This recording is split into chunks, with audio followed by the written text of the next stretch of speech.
জয় মা দয়াময়ী মায়ের জয়। মা দয়াময়ের ভক্তরা দেখো, এই ভক্ত মা এবং ভক্ত বাবা এসছেন আজকে রবিবার। মা রুগী দেখবেন না, তাও মাকে বলল কি একটু হাত চালান করতে। তো এই ভক্ত মায়ের মেয়ের তোমার মাথায় টিউমার হয়েছিল, তো মা দয়াময়ের কাছ থেকে ভালো হয়ে গেছে টিউমার। তো তার জন্য মা দয়াময়ের কাছে পাঁঠা মানসিক করেছিল। তো পাঁঠাটার এখন শিংটা ভেঙে গেছে লড়না করতে লেগে।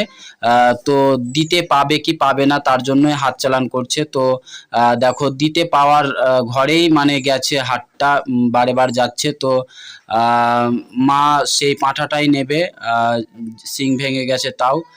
তো ওরা ভাবছিল কি পাঁঠাটা হয়তো বিক্রি করে দেবো, দিয়ে একটা আবার নিখুঁত পাঁঠা নেব। তো না, ওই পাঁঠাটাই মা দয়াময়ী নেবে। তো দুই বাড়ি ওই ঘরেই গেল। তো মা দয়াময়ের মহিমা দেখুন কত, মা টিউমার ভালো করে দিয়েছে। সবাই বলো জয় মা দয়াময়ী মায়ের জয়। জয় মা দয়াময়ী বিপদ তারিণী মা।